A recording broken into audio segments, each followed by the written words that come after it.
Hey guys, welcome back to the Lovin Dubai show. Today we spoke about how the UAE's field hospital in Gaza is being praised on a world stage, why Taylor Swift might be the reason you're not getting your Schengen visa, and also Karen Wazen's latest post deeply resonated with the people of Lebanon during this difficult time.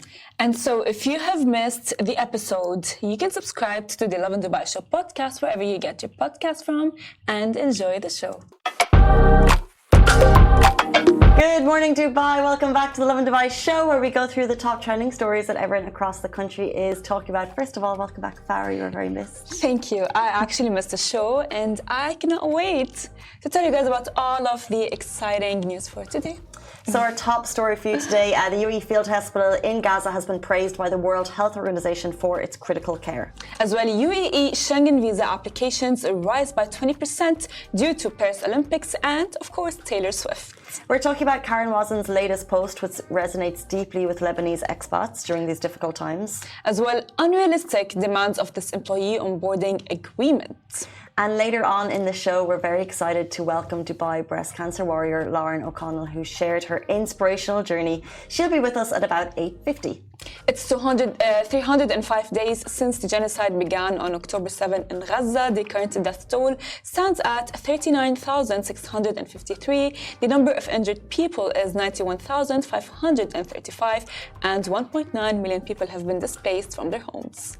In today's rapid weather report, the weather is certainly weathering. Light rain in Al Dhafra this morning has meant a drop in temperatures. So the highest temperature recorded yesterday was 41.7 degrees. This was again in the Al Dhafra region. Not bad for summer in July, may we say, but you can expect highs of 39 degrees in Dubai today.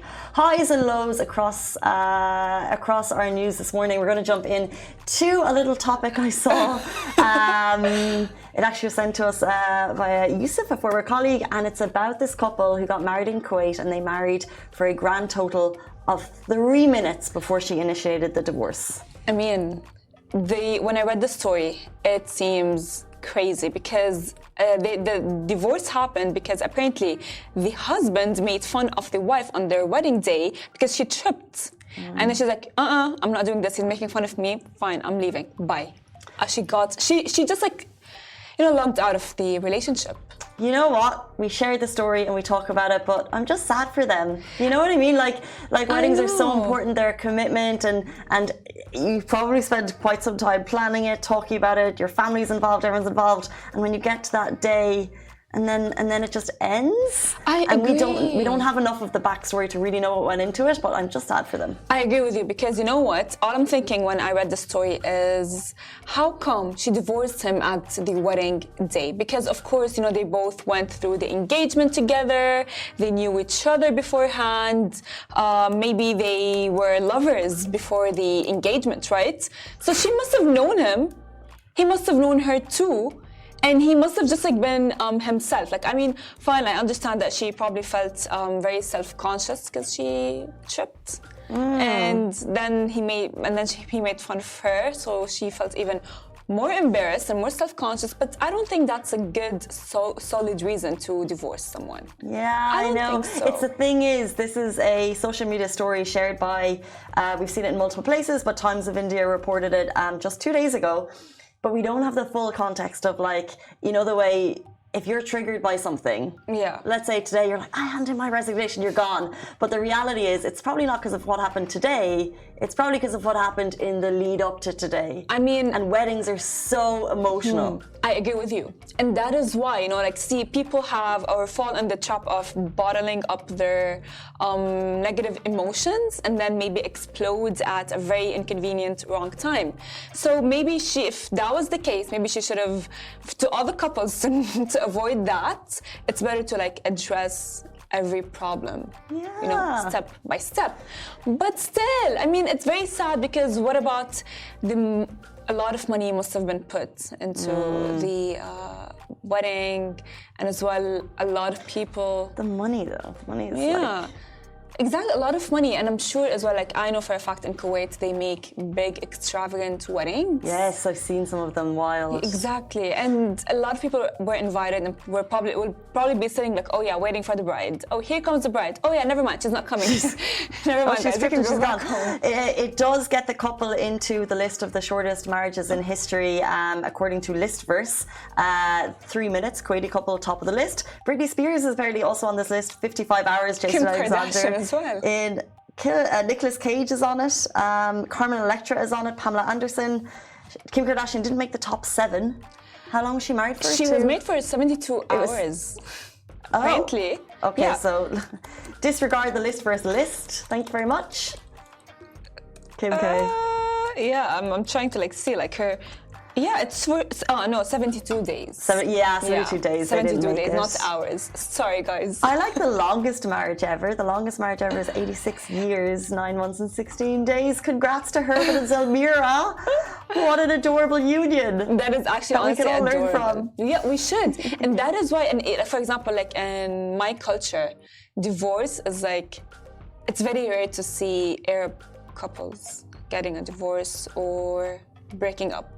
And that's why even girls my age, when they get into relationships, they go no, I'm in this relationship to get married and never leave the guy. Stay with him forever. You know what though? Do what's right for you in any situation. You know, things go on behind closed doors, and regardless if it's taboo or regardless if it's 5 years, 500 years, do what's right for you in the situation. Let's jump into our top story. UAE Field Hospital in Gaza has been praised by the World Health Organization for its critical care. A delegation from the World Health Organization recently visited the UAE Field Hospital in Rafah, where it praised the UAE for its significant humanitarian contributions, particularly its continued provision of medical care and assistance to the injured in the Gaza Strip and the dedication of Emirati medical staff to alleviating Palestinian suffering. As well, during the visit, the hospital staff discussed the revival of the prosthetic limbs projects, continued support for the health sector, and strategies for sustaining the UAE's aid post-ceasefire. The discussions also focused on ensuring a continuous supply of medical aid between the hospital and the World Health Organization to address healthcare shortages. It really is amazing to see what's happening there, and it's all part of the Gallant Night 3 operation.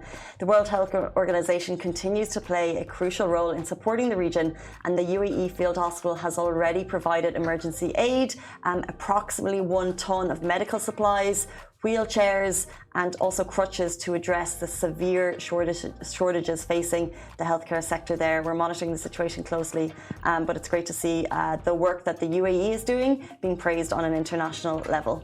Agreed with you 100%, and I love how the fact that the UAE did not stop, even though maybe talking about what's happening in Palestine and Gaza has been dimmed down a bit all across social media, but the UAE and the support does not stop. Well, I want to jump to our next story because I am a Taylor Swift fan, and that's why I want to say something. Are you still a fan after this story? Yes, I mean, yeah, of course. However, Taylor Swift is the reason. You guys cannot get trips to Europe, right? Yes, of course. That's what we're hearing. Well, so the UAE Schengen visa applications has risen up to 20%, and of course that's due to Paris Olympics and none other than Taylor Swift. So UAE Schengen visa applications, as I said, jumped by 20% in the second quarter of 2024, and major events like Euro 2024, the Paris Olympics, and of course Taylor Swift Eras Tour played a huge role. It's really amazing to see the effect that these events have on tourism. So popular destinations including Spain, Greece, Germany, Italy, France, Portugal and Switzerland. So while most Schengen visas can or should be processed in 15 days, some countries are taking up to 45 days, if not longer. So in 2023, UAE residents saw a 22.44% rejection rate. However, 77% got the green light. Data also shows that applicants during this period were mostly Russians, 35%, 25% of them were Russians, followed by Indians, 23%, Filipinos, 16%, Egyptians, 7%, Jordanians, 6%, and South Africans as well. As you were saying, the rejection rate in my head, that was like, la, la, la, la, la, la, la, la. What do you mean? Think of it. I don't know. In my brain, I think even though I do have like the Syrian passport, which is very like rare to get a Schengen visa, I think that why not? I might get it. Absolutely, love that. Literally. But you know what I couldn't believe is I didn't realize. So I don't need a Schengen visa. I didn't realize when you are applying for a country, you have to give them your flight details, which means you have to pay for your flights, despite the fact that your visa may not get approved. That's true, yeah. And I even heard you need to have a hotel booking that you need to as well provide them with to have maybe increase the chance of you getting the Schengen visa. So what happens if you get denied? Well, you try again. You're booking your flexi on Emirates is what you're doing. I mean, I don't know. Or your flexi flight that allows for like switches? Yeah, of course. You know, the thing is, I feel like it's all kind of like businessy, kind of like a thing. And the only thing that I would do is maybe apply for an easier country that would provide me with a Schengen visa, like Spain. I mean, I would take the train and go around. That would be like the easier and smarter option, you know, like hack the system, you guys. VFS is saying there is a backlog due to major summer events, but I also just think due to an increased interest in visiting Europe, and they're just saying apply well in advance to avoid disappointment. Well, Taylor Swift is actually really good for the economy, just an FYI.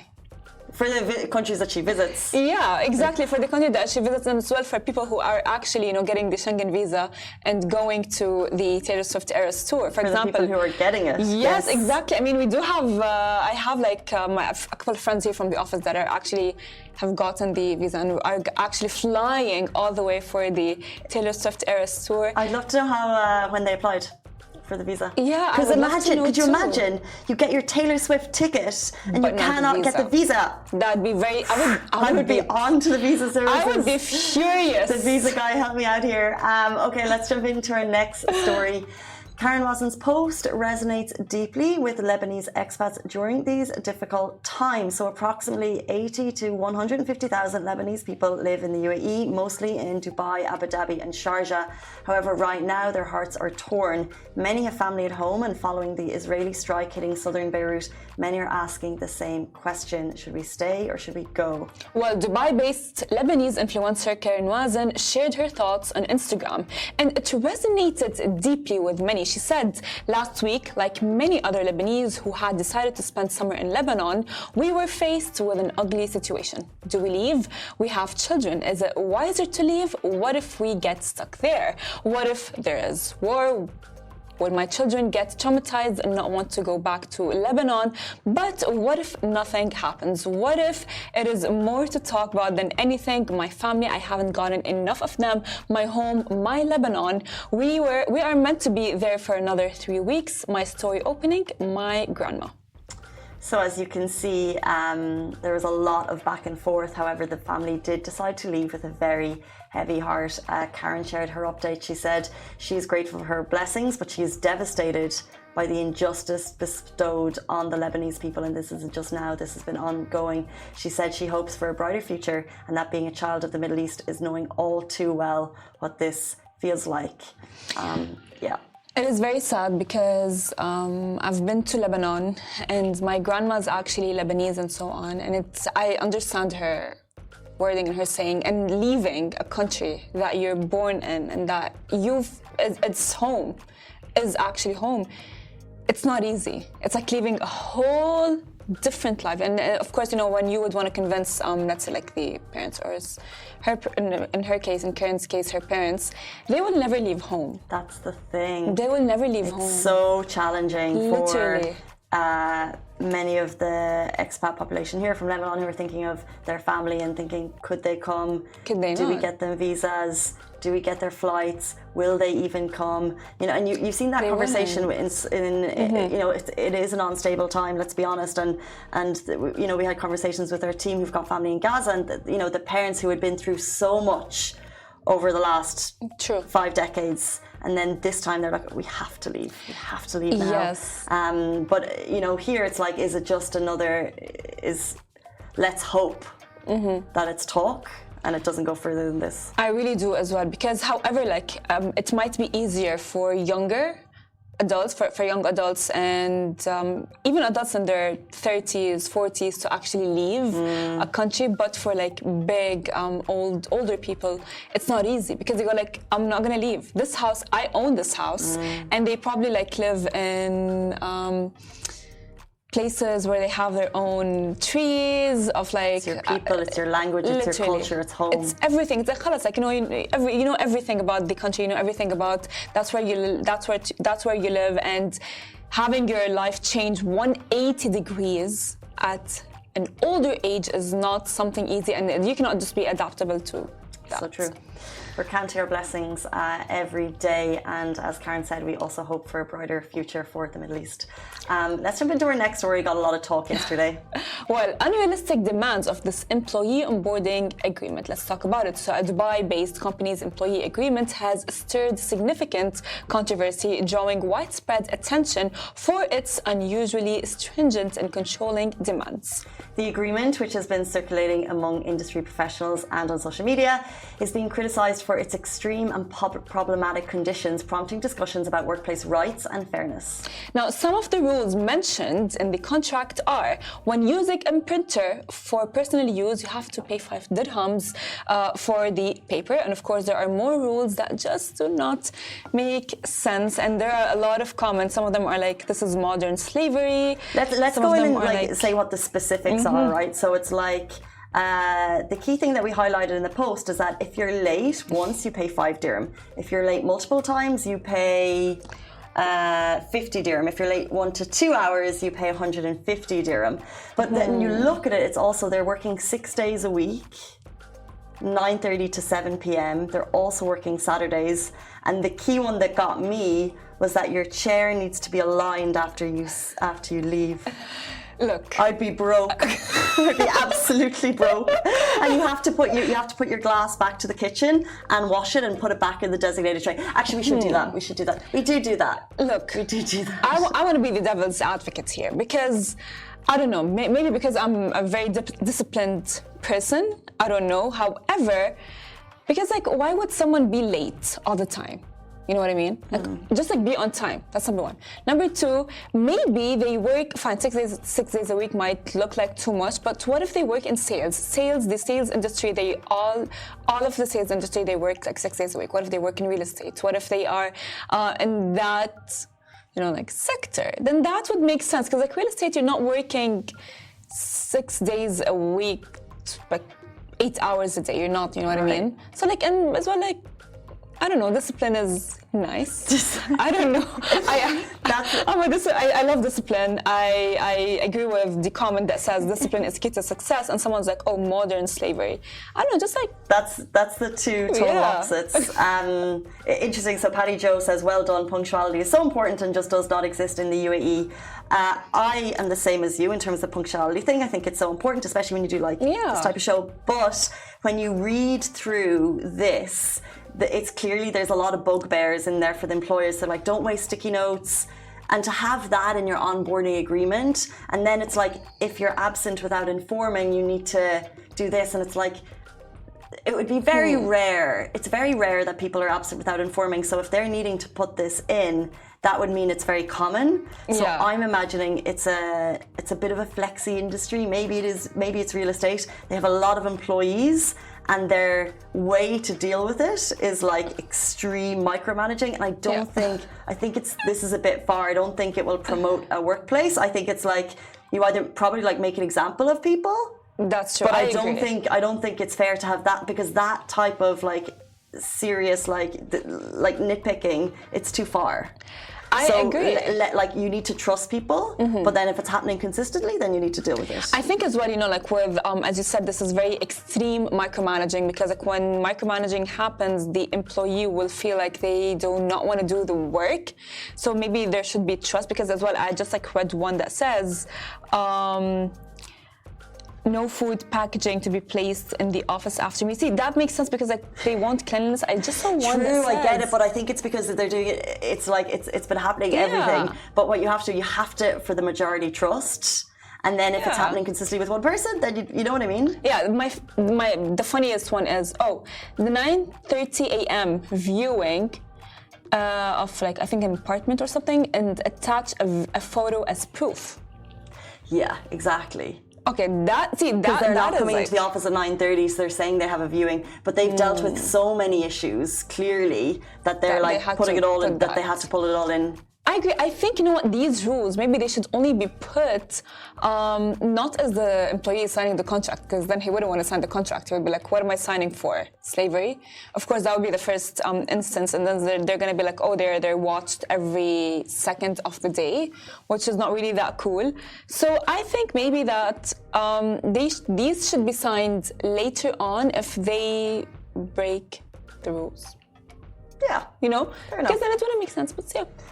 Anyway, it inspired a lot of debate on our page, so do go have a look. It's 8:49, which means it is time to welcome our next guest. We're super excited to welcome Dubai breast cancer warrior Lauren O'Connell, who's going to share her journey right after this very short break. Stay tuned. Welcome back to the Lovin Dubai show. Today we are joined by Lauren O'Connell, a beauty expert and the beauty editor at Cosmo Middle East. Recently, she broke the internet and a bell by sharing the footage of her final round of chemo celebrations. Here to tell us about her journey. Welcome to the show, Lauren. Thank you so much for being here. Thank you. Thank you for having me. I'm so thrilled to be here. Thank you so much for being here again, and thank you for sharing your journey. And regarding that, it's an inspiration to many, of course. So what made you decide to actually share your journey? Well, I always knew I wanted to share my journey, but I just didn't want to do it at that time. I wanted to wait. And I specifically wanted to wait till I was done with chemotherapy, just because I knew that the chemotherapy was going to be very intense. I was on the hardest type of chemotherapy that exists for breast cancer. And I just wanted to preserve my energy to kind of create my own sacred space around me and just not have tons of messages always coming through on my phone. I just wanted everything to be quiet so I could really just focus on my healing. The video of you ringing the bell, I think it gave us all goosebumps, and I know that it's an inspiration to many. So for myself as well, thank you for sharing it. Can we go back to learning about your diagnosis? How did you find out? So I was at home one day. I was either at the very end of November or the beginning of December. I can't quite remember. But I was actually looking at emails, and I was in my office, and I just took a few minutes to do a quick breast self-exam. Just the idea came to me, and I did do them quite regularly, but something said to me, do one now. And I did, and I felt a lump right away. And it was on my right breast at sort of the 12 o'clock mark, if you think of it as a clock. And I thought to myself, this cannot possibly be breast cancer. It must just be some sort of cyst. It must be something else. But I'm a big advocate for health and my own health. So I made an appointment anyways to go get it looked at. And when I went and got it checked, the radiologist told me my general practitioner palpated it. They sent me right over to radiology, which I have to say I love Dubai for being just so quick on everything. And then he said to me, let's do a biopsy on it. So I still didn't think it was going to be anything, and I figured it was just routine protocol. And then a few weeks later, I found out that it was indeed breast cancer. So I have to say though, as soon as I felt the lump, I went in, and I feel like I caught it pretty early. Can I just ask quickly, what did it feel like? Because I myself, I'll do a regular check, but sometimes I'm like, isn't that? It felt to me like there was a hard little ball inside my breast, almost, or maybe a walnut, but like the walnut with the shell. And so it felt like a pretty sizable mass. And actually mine wasn't even that big, but I could just feel it, and it just felt so irregular that I knew something was up. Can you tell us about the treatment journey? Of course, because it's not very easy, and as well, if you can walk us through as well the cold capping. Oh yes, so cold capping actually works for so many women, And unfortunately, it didn't work for me. And that's because, like I said earlier, I was on such a hard chemo regimen. There's lots of different types of chemotherapies. So the one that I had, they told me initially it would be a 50-50 try, but I decided to go for it just to see if maybe I was going to be in that lucky 50%. But what the cold capping is you have ice that's negative 50 degrees Celsius, so it is freezing cold, and you have it put on your head with a cap wrapped around it, and every 15 minutes the cap comes off and you get another set of the dry ice put on your head. So it basically freezes your head, and that prevents the chemo from reaching your hair follicles, because what happens is the chemo kills any rapidly producing cells, which are cancer cells. Unfortunately, they're also our hair, right? So all my hair ended up falling out, and well, not all, almost all, I would say about 80% in week 3. And then I said, you know what, we need to just shave my head. So my husband, my daughter, and my son all took turns, and we just shaved it off. And I have a video of that on my Instagram as well. We've seen it. You obviously had a lot of loving family support the whole way through. Yes, luckily I did. What was, I guess, their reaction? And what was your reaction also to finding out that you had, in fact, breast cancer? Everyone was really upset. Actually, I didn't tell my kids, though, till after Christmas, because I wanted them to have, one more happy holiday before they got the terrible news. I personally found out 10 days before Christmas. So my husband knew, and my parents knew. I didn't tell anyone else, though, not my siblings, nobody, until after Christmas. And when I told my kids, they were devastated. My son looked at me, and my son is, very much a hi mom, bye mom type of kid. He's always running out in and out of the house with friends, and he just got really choked up, and he looked at me and he said, Mom, I don't want to lose you. And to me, that was just the most heartbreaking moment. And my daughter was devastated, but I'm very open with my kids, and so every question they were allowed to ask me anything they wanted, and I gave them as honest and age appropriate an answer as I could. And we just got through it together as a family. I'm still in active treatment. I have radiation starting. And actually yesterday I went to go get my radiation scan, and they did not tell me this, but they gave me 3 tattoos, permanent tattoos. Really? Yes, I've never had a tattoo before. And the nurse just casually mentioned it. And I thought to myself, this is the stuff nobody talks about. I had no idea. So I feel like I'm here to make some noise. But the tattoos are somehow to align my body with the radiation machine. Wow. So when I receive the radiation, they're making sure it's targeted to the exact right area. Strong woman, keeping that in to yourself over Christmas, Yeah, that was tough. It was a tough Christmas, but I will say my kids made out because I got them so many gifts that Christmas. They got everything on their list because I knew what was coming. Right, Mom.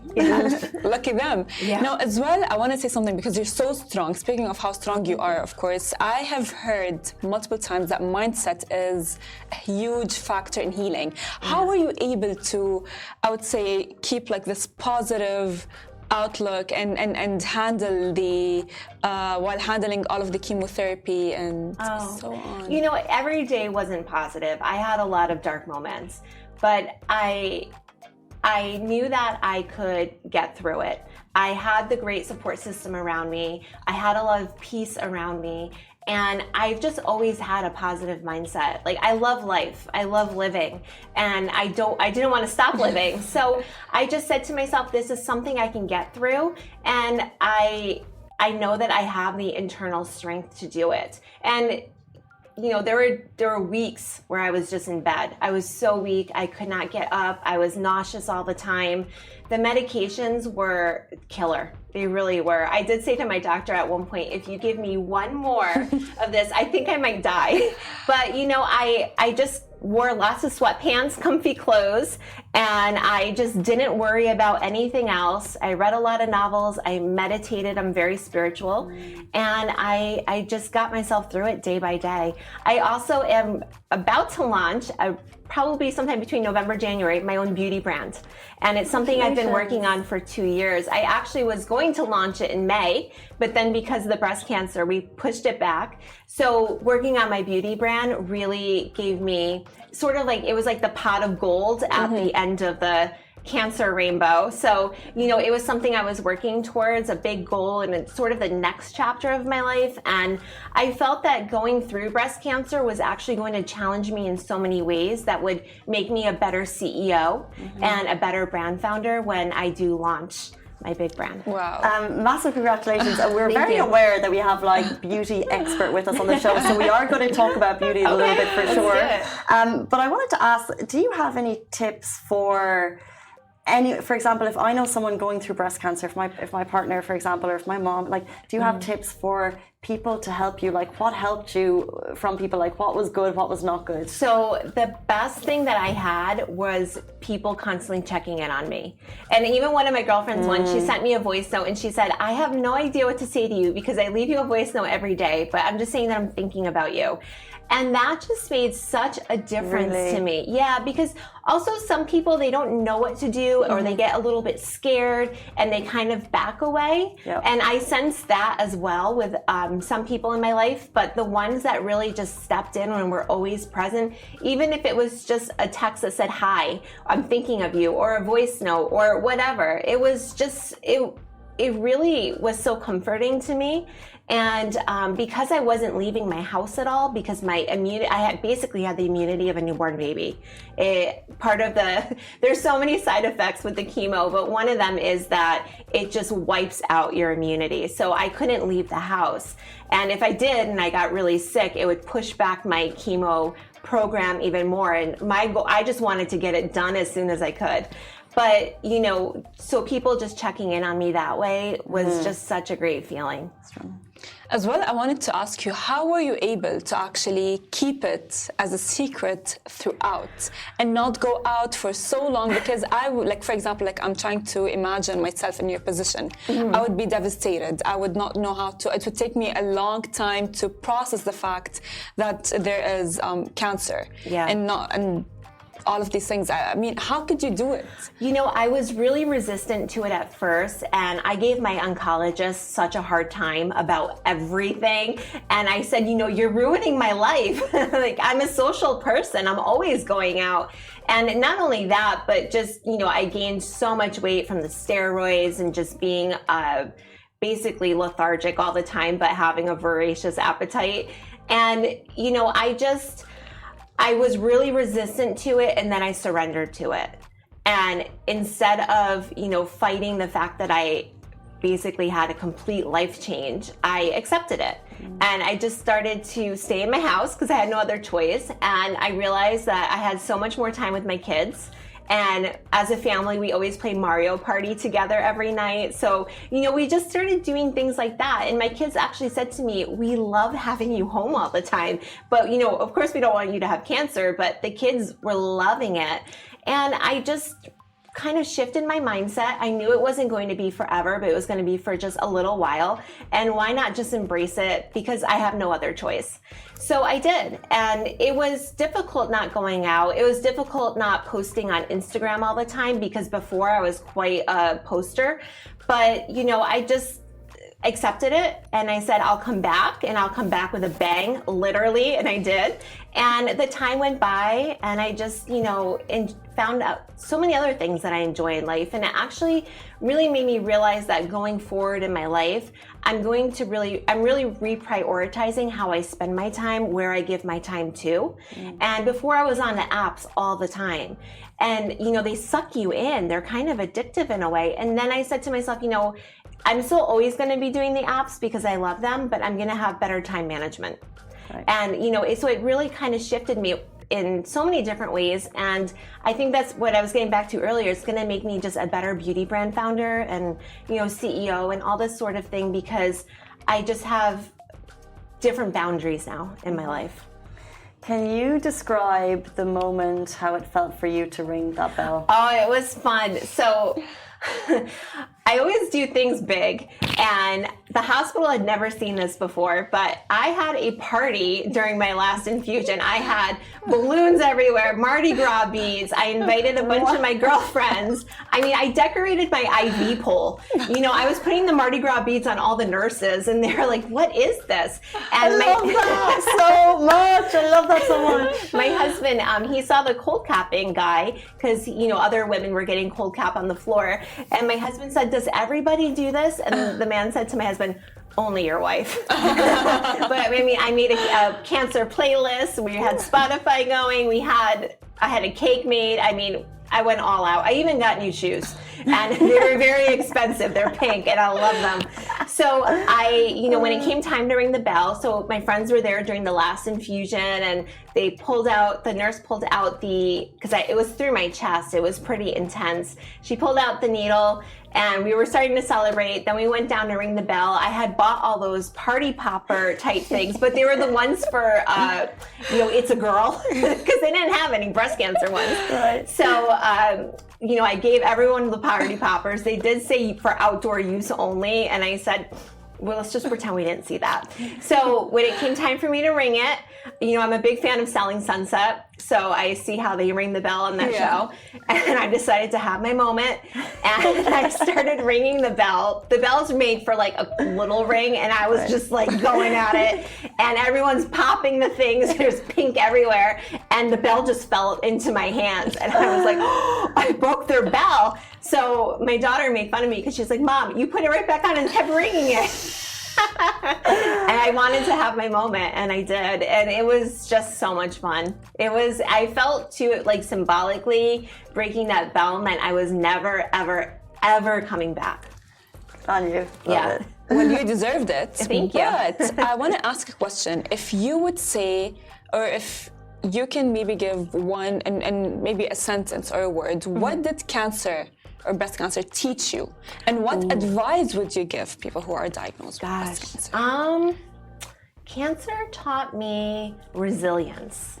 And just that no matter what comes into my life from this day forward, I can handle it, because I feel like I have just been through the absolute worst. And so it's made me realize just how strong and resilient I am. And I think that as women, we just naturally are this way, and we have this inside of us. And it's really just about going within, finding it, and just kind of grabbing it and bringing it into your everyday life. And I think we do this anyways, but having something like breast cancer is just so incredibly challenging. But I feel that I'm going to look back on it a few years from now, like when the trauma of it kind of subsides, and feel that it was actually one of the best things that happened to me. Love your mindset so much. Thank you for sharing your story. Thank you. Absolutely an inspiration to others. Before you leave us, Farah asked about advice. I'm going to do the same. Okay. Best beauty products. What should I be buying? Oh gosh. Your holy grail 3. First thing you need to buy is Supergoop Play sunscreen. Just bought it. Really? Okay, wait, It is Supergoop. such a fantastic product because it has so many ingredients that, well, first of all, not only does it give your skin great broad spectrum protection from UVA and UVB rays, you always want to wear it even when you're inside, because the UVA rays penetrate through windows, and those are the aging ones. So, but it has so many nourishing ingredients. It keeps skin so soft and supple. It's just glowing and healthy. So it's a fantastic, fantastic product. My second product, I think I would say, because it's just so universally flattering, is the Charlotte Tilbury Pillow Talk lipstick. I was thinking about that this morning when I was getting ready. I was like trying different pinks to match my dress, and then I thought, I should just go for the Charlotte Tilbury. It's just always such a fan favorite. The third one is the product I'm coming out with, which I can't talk about it quite yet, but I would love to share with you guys when it does come out. And it's something that has not really been seen in the beauty world at all. And trust me, I see and review everything. It's innovative. It is great for girls on the go, or people that love to just have a little bit of luxury. And it's something that I think every woman, and probably man, are going to want to have in their skincare arsenal. Can't leave it like that. Interesting. Can't wait. I'll send you one when it's ready. But it's a fantastic product. And actually, my daughter has been testing it with me throughout all the different trials, and she gave it the thumbs up, which is the biggest seal of approval because she's tough. She's tough. Amazing. We love inspiring female entrepreneur journeys as well. That is Lauren O'Connell, who is the beauty editor at Cosmo Middle East, soon to be CEO and breast cancer warrior. Thank you so much for joining us. Thank you for having me. Thank you, Farah. Thank you, Casey. That is the end of the Lovin Dubai show. We're back here tomorrow morning, same time, same place. Have a beautiful day. Bye.